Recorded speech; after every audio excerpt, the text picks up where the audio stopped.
molecules.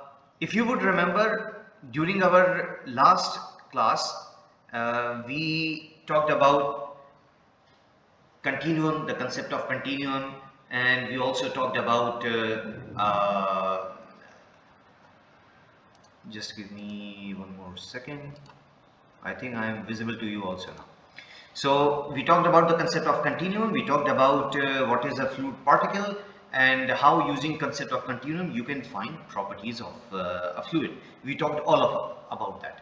Now, as you know, that this course is the course of mechanics, and in mechanics we deal with forces being applied to a medium and what are the reactions to that. So let's talk about it.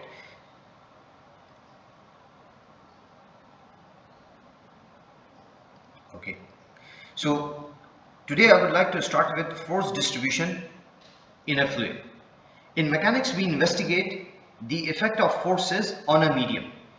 In order to obtain working equation that reflect the behavior of the medium under action of forces, a mathematical model, and in our case we are taking a continuum model, continuum mechanics.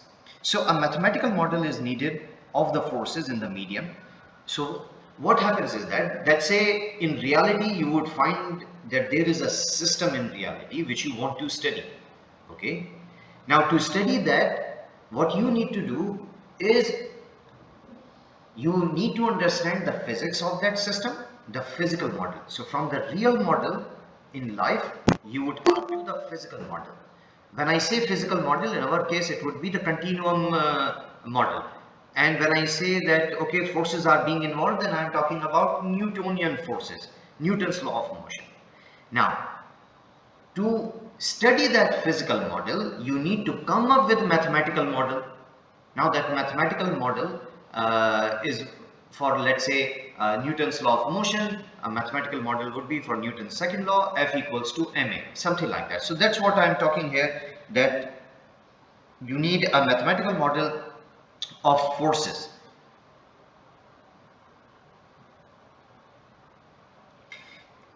In this context, we recognize two distinct origins of forces in a fluid. Now, what you would find out that there are two origin from which forces can act on a fluid. Let's say you have this, think of it as a fluid particle. I mean, just imagine that this is a fluid particle. Now, there are two ways in which forces can act on this. First one, force is generated due to some external force field like gravity. So let's say if this is the fluid particle, then due to gravity, this has force, which is a gravitational pull. Second example could be due to electric field.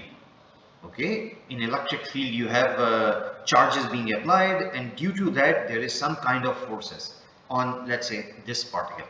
A magnetic field. So all of these kind of forces are termed as body forces. The reason is that their effect is distributed over entire mass or volume. For example,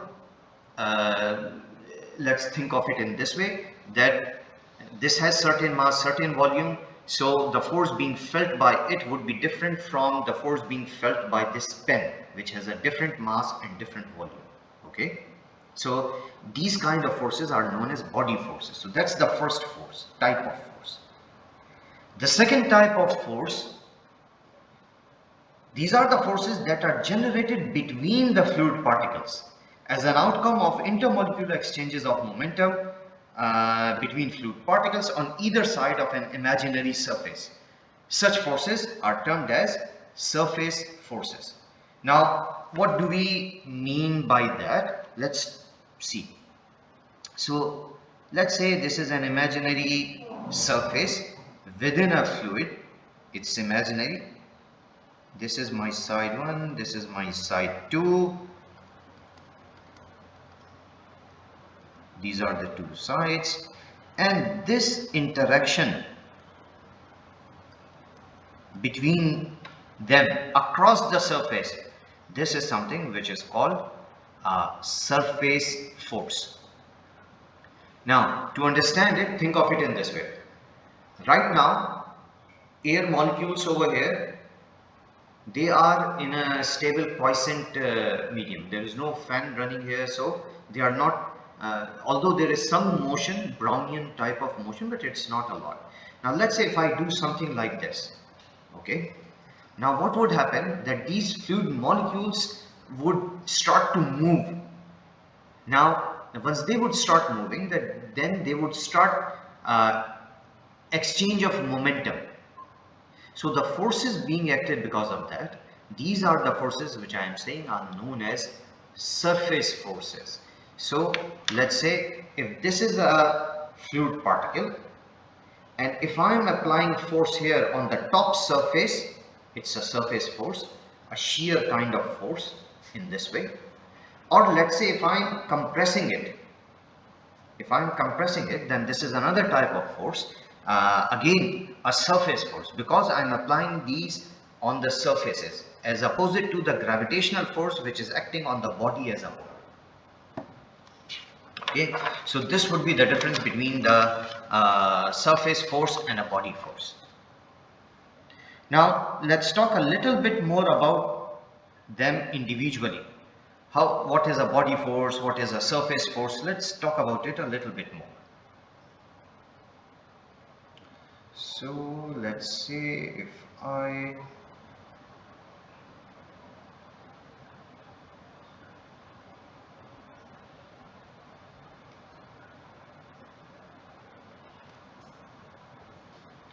now what you are seeing is a three-dimensional axis, and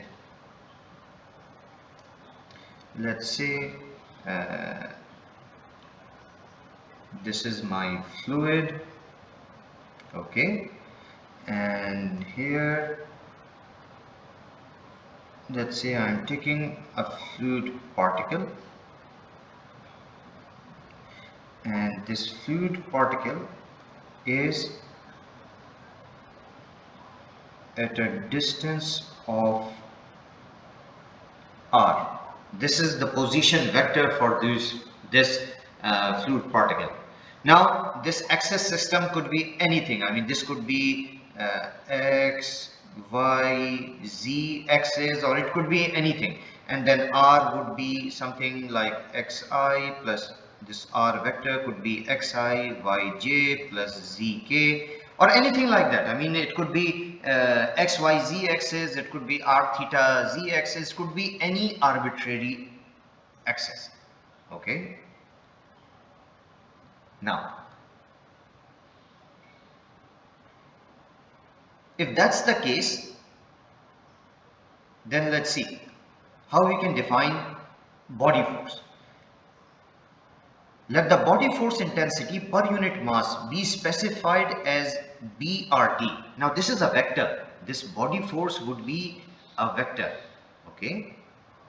And this is defined by a position and at a particular time instant. So since the body forces are due to some externally imposed force field, generally the intensity is known.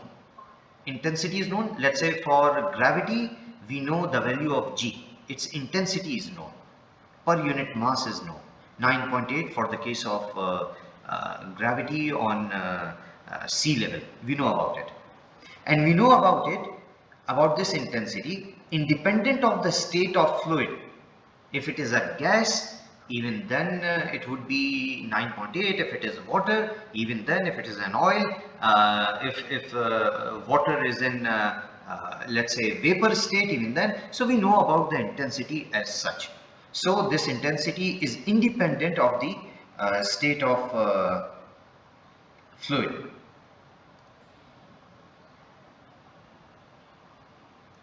Now the body force on the particle can be expressed as, if I want to know how much is the body force on that particle. So the complete body force on the particle would be this vector intensity BRT. When I am saying B at a particular location, R at a particular time T. Okay. Now let's say for gravity, it is not going to change with time. If my fluid particle is staying at let's say sea level, it is not going to change with time. And let's say if it is staying at a particular location and not moving at all, then with respect to r also it is not going to change, but there would be a constant value. I need to multiply it with the mass of that fluid particle, rho, which is the density of the fluid particle, and dV, this is the infinitesimal volume of the fluid particle. Now, the thing which is important here to remember is that both density and this volume V, both rho and dV, are defined in the continuum limiting sense. So this rho and dV are defined taking into consideration the concept of continuum, which we talked about before. So if a finite region is considered, then the total body force on that fluid region or system can be considered. So let's take the example which we have been looking from before. I have this mug in which, let's say, I have my tea. Then how much is the body force due to this complete volume of tea? It is easy for me to find. Okay, body force due to gravity, it would be actually G multiplied by here rho, density of the tea, and volume, and then I need to integrate this whole volume, integrate over volume. So this would be complete way in which a body force can be found. So simply my body force is going to be over a volume, whatever is body force. If it is gravity, then this B would be simply acceleration due to gravity G, or if it is magnetic field or a combination of more than one, then it would be something like that, rho dV. Now one thing to remember here is that look at this sign of integration. Now this is very important. आप जब अपनी exam के अंदर में लिखेंगे और even अपने notes में लिखेंगे तो बहुत ज़रूरी है। आप लोगों ने पढ़ रखा है कि सिंगल इंटीग्रेशन या डबल इंटीग्रेशन या ट्रिपल इंटीग्रेशन, ठीक है। लाइन इंटीग्रल यानी कि single integration, surface integral would be this double integration sign, and a volume integral would be three signs of integration. This is one way of writing them, or another way of writing the same thing could be that you write single integral and then for area you write it in this way. So this is double integral. Why? Because of this a which I have written here. And then this is triple integral. Why? Because of this volume which I have written here. So either I could have written here this way, that single integration sign with volume, or I could have done it in this way. So this is a volume integral for the body force. That's what I wanted to tell you. Is this clear to everyone? Body force किस तरीके से लिखा है, कैसे मालूम किया है, ये बॉडी फोर्स आपको क्लियर है? सर जी सर मुझे ये पूछना सर, ये जो बी सर मुझे ये पूछना सर, ये जो बी है बी आर है, सर ये बी आर को कैसे एक्सप्रेस करेंगे? जैसे आपने सर ये एग्जांपल दिया था टी का, हाँ हाँ, सर ये नहीं आ रहा। तो बी आर टी अगर आप यहाँ पे देखेंगे तो इस केस के अंदर में एक्सेलरेशन ड्यू टू ग्रेविटी है आपका, बी की जगह आप यहाँ पे जी लिखेंगे। इस पर्टिकुलर एग्जाम्पल की अगर मैं बात करता हूं तो यहाँ पे इस पूरे की जगह आप जी लिखेंगे। अब क्लियर है?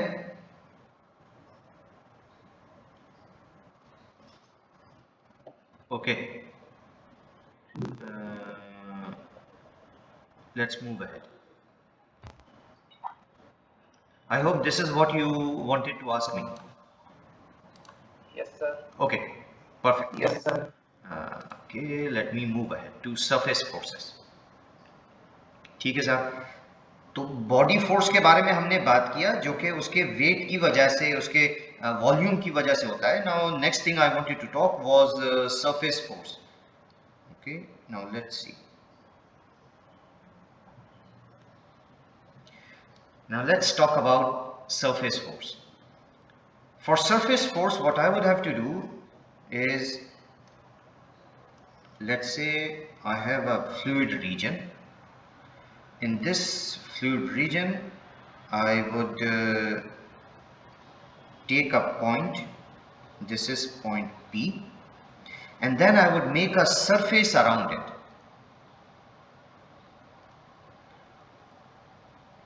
I would make an arbitrary surface around this point P.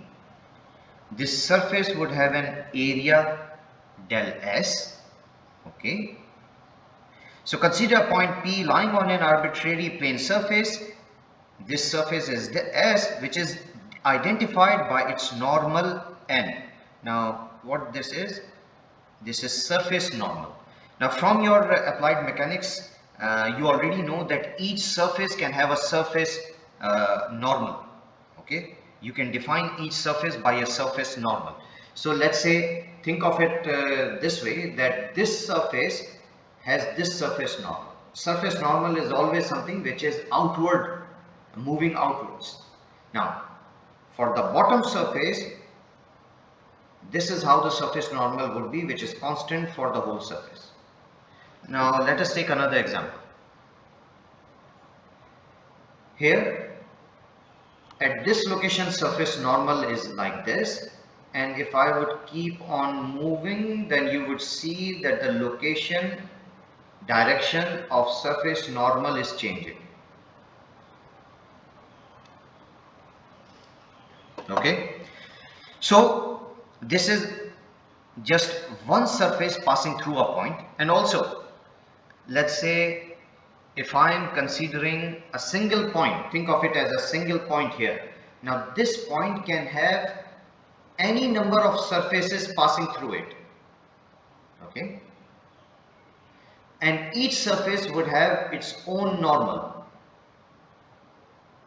So I have considered just one surface, and to identify that particular surface, I am taking a normal. This normal is N. So this is what I have taken, okay. Now there would be some kind of force acting on it, force F, and moment M.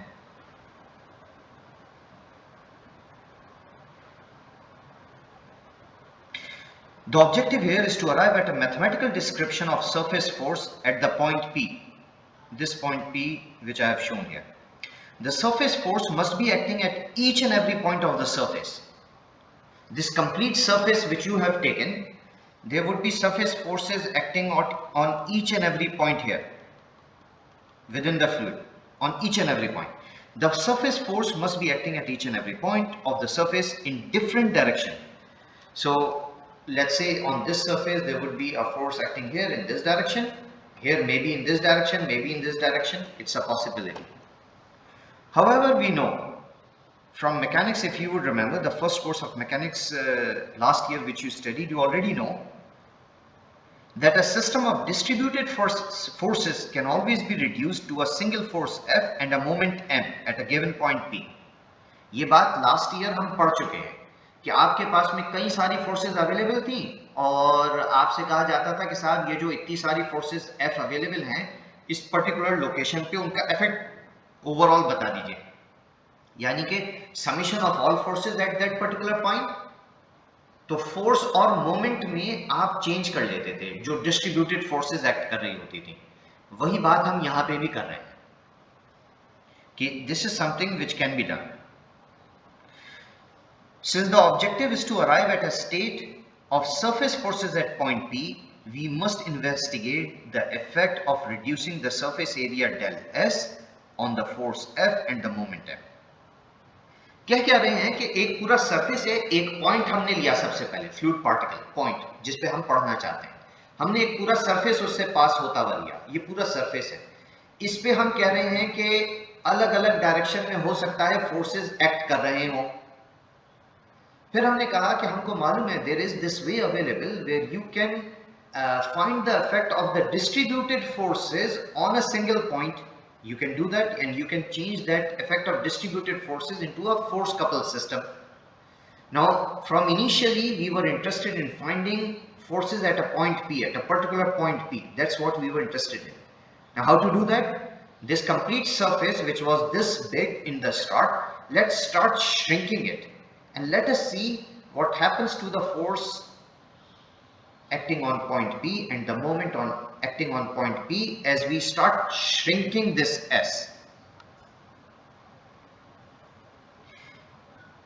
This complete S which we are seeing here, now let's start shrinking it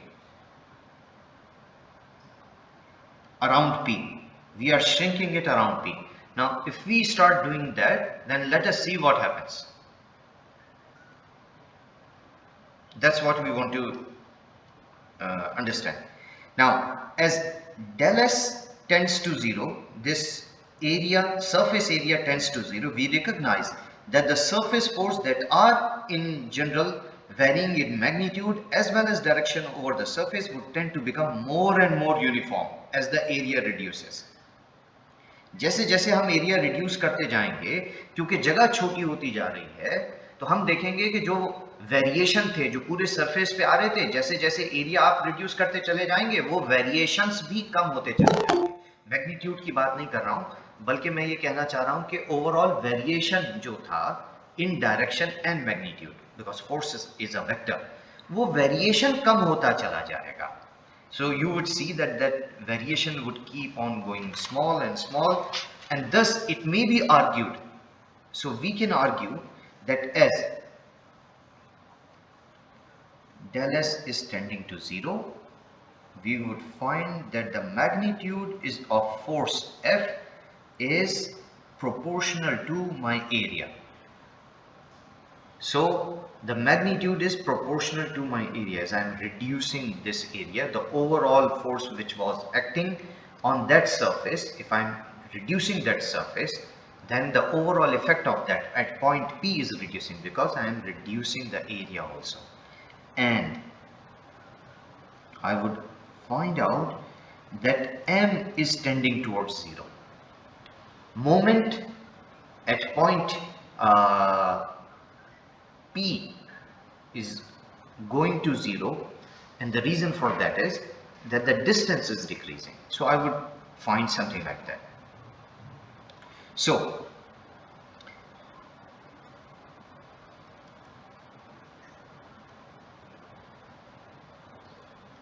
further, as this magnitude is directly proportional to my area, if I would put this limit, you would remember from your 12th or 11th classes, the limits, I think you would have already done in your 11th, 12th maths. Limit surface area tending to 0, F divided by del S. This would be a finite value, and I am calling it by sigma n. So this is something which would be, sigma n is well defined. I would get a finite value of sigma n. So this is what I want to say. Thus the effect of surface forces at a point P lying on a given planar surface, normal, whose normal is given to us, can be represented by the area intensity sigma n. Area intensity, because it is per unit area, I am calling it area intensity of the force n, which is the stress vector. Force per unit area is a stress, so this area intensity is nothing but the stress vector at point P. Okay, this is stress vector at point P found for the surface area S, whose normal was n. Now let's see. The above mathematical representation of the effect of surface force P still involves arbitrary choice of a plane surface through P. What we did is that we made this point P, and then we made a particular surface del S whose normal was n. Now how about if someone comes and he says that no, instead of that, let me make another surface area del S1 whose normal is another normal N1, and this is also passing through point P. Now there could be infinite number of surfaces which could be drawn from point P having different normals. So right now this expression which I have given you, this is a little bit arbitrary. That's what we are trying to say here. It still involves arbitrary choice of a plane surface through P. It is expected that different choice of a planar surface through P would lead to a different stress vector sigma n at point P. जैसे जैसे आप point P पे अलग अलग तरीके के surface लेते रहेंगे, अलग अलग आपको स्ट्रेस वेक्टर मिलता रहेगा. तो ये थोड़ा सा कंफ्यूजिंग है. So what to do next? In order to overcome this problem, stress vectors at P on 3 coordinate planes through P are specified. इसीलिए ये coordinate axis system x, y, z or something like that, and that is the reason for doing it. Okay, that is the reason for doing it. So what we are saying is that in order to overcome this problem, stress vectors at P on 3 coordinate planes through P are specified.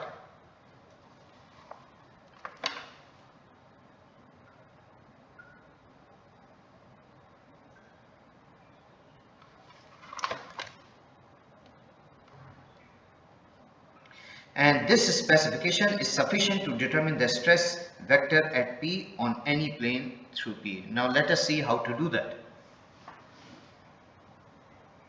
कैसे हम ये जो अभी ambiguity है कि साहब किसी ने एक सरफेस ले लिया पॉइंट P पे, किसी ने दूसरा सरफेस ले लिया, तो कैसे मालूम करेंगे, एग्जैक्टली डिफाइन कैसे करेंगे. कहना क्या चाह रहे हैं कि एक एग्जांपल लीजिए. हम क्या कर रहे हैं कि ये एक ऑब्जेक्ट है जो इस तरीके से चल रहा है, एयर के अंदर लेट से मूव कर रहा है. हम ये मालूम करना चाहते थे कि ये जो एयर के अंदर में लेट से किसी भी स्पीड से मूव कर रहा है, इस पर्टिकुलर पॉइंट के ऊपर कितनी फोर्सेस लग रही होंगी. तो कौन सा सरफेस लेने की जरूरत थी इस पर्टिकुलर पॉइंट पे? That surface which is this surface. Okay, I don't want to take a surface which is like this. I don't want to take a surface which is like this, but I want to take a surface which is here. To do that, I need to have a coordinate system, an XYZ coordinate system, which could tell me that, okay, with respect to XYZ, this surface is something like this. So that's what I am saying. How to remove that ambiguity. वो जो confusion वाली चीज़ है कैसे दूर करें, इसके लिए हमें इस stress vector को XYZ की फॉर्म में लिखना पड़ेगा.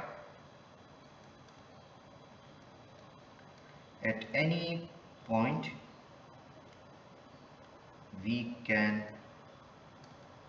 specify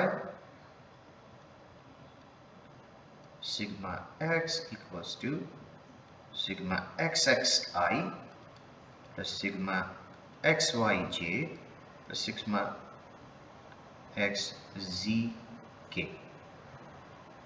हमने क्या किया, x y z एक कोऑर्डिनेट सिस्टम बना लिया, और फिर अब हम इस तरीके से लिख सकते हैं sigma y would be equal to sigma yxi, and this is something which you already know. The only difference is in your last course of mechanics you were writing forces and moments. Here we are talking about stresses. Sigma yj plus sigma yzk, and sigma z could be sigma zxi plus sigma zyj plus sigma zzk. Okay, so this is something which we are saying.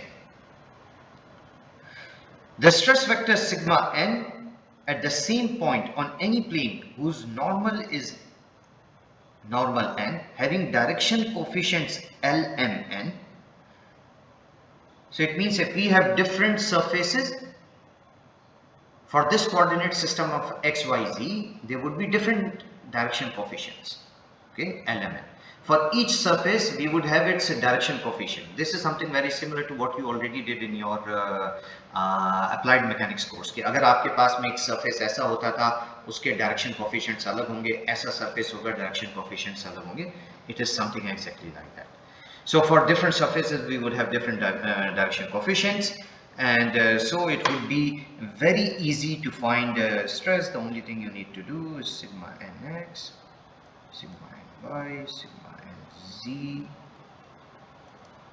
This is equal to, if you know your stress vector, sigma xx, sigma xy, sigma xz, sigma yx, sigma yy, sigma yz, sigma zx, zy, zz, and then you have your L, M, N. That's how you can find that. So this was one of the main thing which we wanted to find out, that stress at a point can be found out. Now, after doing all of this mathematical model, what we want to do is we want to now study something real. So the case which we have taken is the case of fluid statics. Just like we studied statics in our previous applied mechanics class, here we are studying fluid statics. Now let us see that for the case of fluid, what simplifications can be done in this equation. In this equation 1, what are the different simplifications which can be done? Let's look into that. A fluid cannot withstand a slightest shear stress. This is something which we have already established beforehand, that a fluid cannot understand a slightest shear stress. Even an infinitesimal shear introduces a deformation that is continuous in time. If you have a fluid particle, think of it, although it is a solid, but just try to imagine that this is a fluid particle, and if you put even a small shear on it, this would start moving and it would keep on moving. It is different from a solid where it doesn't happen like that. Now this phenomena is in contrast to the case of solids where the deformation is finite and takes place in a very short time interval. From this, it can be considered that in a stationary fluid at any point there can be no shear stresses. So that is the main thing. There can be no shear stresses on any plane passing through the point.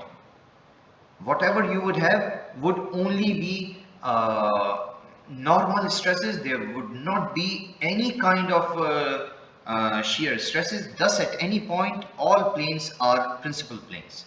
I think in your strength of material course you have already read about what do we mean by principal stress, principal plane, shear stress, normal stress. Can someone verify? ऐसा कुछ पढ़ा था आपने पिछले साल strength of material की class में? Yes sir. Yes sir. ठीक. Yes sir. ये टर्म जो हम shear stress बोल रहे हैं, ये आपके समझ में आता है क्या है? यानी अगर सरफेस के पैरेलल में कुछ लग रहा है, ठीक है, फोर्स तो shear फोर्स है, और अगर सरफेस के परपेंडिकुलर लग रहा है तो नॉर्मल फोर्स है. And if we are talking about a whole area, effect of that force on the whole area, so force per unit area would be stress. So if that stress is acting parallel to the surface, it is a shear stress, and if that stress is acting normal to the surface, it is normal stress. And for planes also, we talked about that if there is a plane through which only normal stresses are acting, then we would call it a principal plane. That plane where no shear stresses act is known as the principal plane. So this is something which we have already studied beforehand. If not, then you can go back and see. So it means this equation 1, ये जो equation यहाँ पे लिखी है, ये पूरा stress vector जो हमने बनाया है, this stress vector can now be reduced to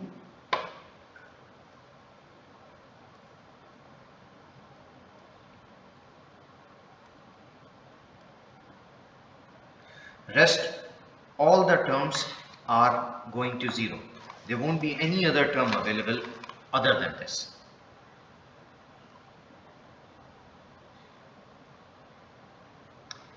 Further, it can be shown that the principal stress or the normal stress on each and every plane passing through a given point is same. यानी हमने पहले तो ये कहा कि कोई shear stress act नहीं कर रहा है. अब दूसरी बात ये कहना चाह रहे हैं कि ये जो तीन कंपोनेंट्स आपने दिखाए हैं ये तीनों एक दूसरे के बराबर हैं. We can say that also. Now let us see based on what we are saying. Now consider an arbitrary plane having direction coefficients of m and n through a point. Okay, so like before I can write it like this, that sigma n x, sigma n y, sigma n z. For the case of fluid statics, I am saying that stresses are zero for the case of fluid statics. But let's say if it was not the case of fluid static, it is a moving fluid, then there would be shear stresses. Okay, although there are going to be some region where shear stresses can be neglected, but there would be shear stresses. This is the case of fluid statics only, where you would take all the shear stresses together.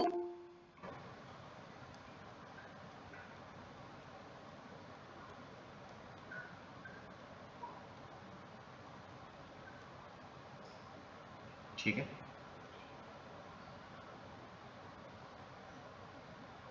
If this is the case, then I can say that sigma n x is equal to sigma xx times L, sigma n y equals to sigma yy times m, sigma n z equals to sigma zz times n. This is something which I can say.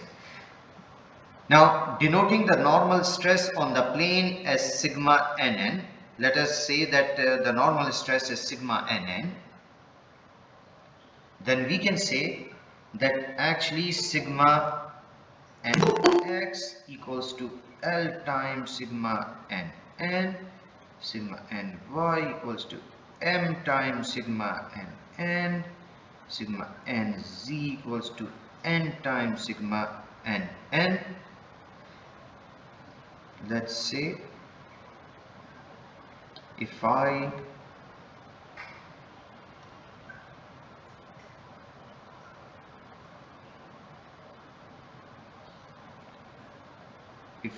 compare these two,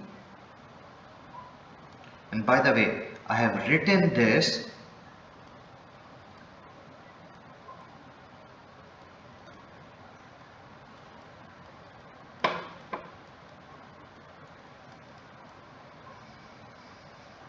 since this is a principal plane and I'm saying all the planes are principal planes, that's why. So if I compare these two, let's say I call it equation 1 and this set I call equation 2, comparing 1 and 2, I can very easily say that sigma xx equals to sigma yy equals to sigma zz. Okay, this is equal to sigma nn, or to make my life easier, I am just calling it sigma. I am just saying it that this is sigma. If that is the case, then my stress state is isotropic. I hope you already know what is the difference between isotropic and anisotropic. ठीक है, आप लोगों ने already ये चीज़ देख रखी होगी कि आइसोट्रॉपिक और एनाइसोट्रॉपिक में क्या फर्क होता है. शुभ सिंगल, शुभ सिंगल. यस सर जी, आइसोट्रॉपिक और एनाइसोट्रॉपिक में क्या फर्क होता है? कुछ पढ़ा है क्योंकि ये वर्ड आपने पहले सुना है. सर केमिस्ट्री में था सर. ठीक है, क्या था आइसोट्रॉपिक और एनाइसोट्रॉपिक? सर आइसोट्रॉपिक में ये था कि अगर हम प्रॉपर्टीज चेक करते हैं सब्सटेंस की, तो जो प्रॉपर्टी वैल्यूज होंगी वो सेम होंगी किसी भी डायरेक्शंस में. Exactly. Okay. Perfect. Perfect. So exactly the same thing here. What I am saying that the stress state is isotropic. So it doesn't matter if it is an x-axis or y-axis along z-axis. It is just one value.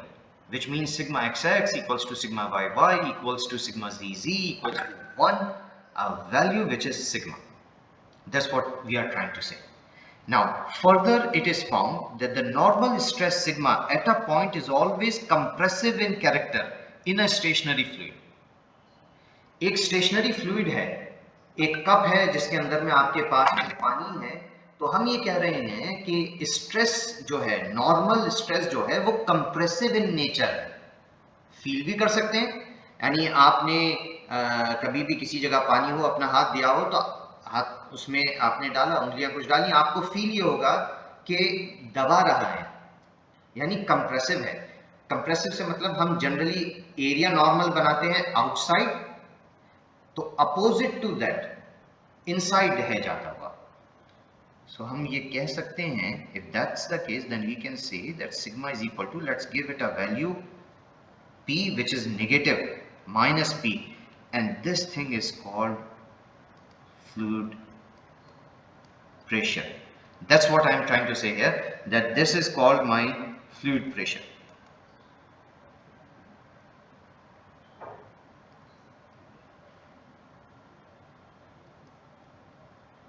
Okay, so simply if I want to say that stress state at a point, I can say that stress at a point is nothing but sigma xx equals to sigma yy equal to sigma zz equal to sigma n, this is equal to minus p, and this is my pressure. In the case of fluid, most of the time you would see not force for fluid mechanics but pressure. So where this pressure came from, ये जो पूरा हमने analysis किया है, ये यही दिखाने के लिए किया है कि ये प्रेशर कहाँ से आया, क्या होता है, एग्जैक्टली इसका मीनिंग क्या है। आप सॉलिड का जो कोर्स पढ़ रहे होंगे, वहाँ पे भी ये स्ट्रेस एट अ पॉइंट करके हो सकता है पूरा एनालिसिस हो चुका हो, नहीं हुआ है तो शायद आगे जाके होगा। And this is the most important part which we are taking from our lectures up till now, that stress at a point for the case of fluid is pressure, and pressure on a fluid element is acting in a direction which is opposite to 180 degree to the area normal. Area normal is outside, pressure is inside. That's what I want to say here.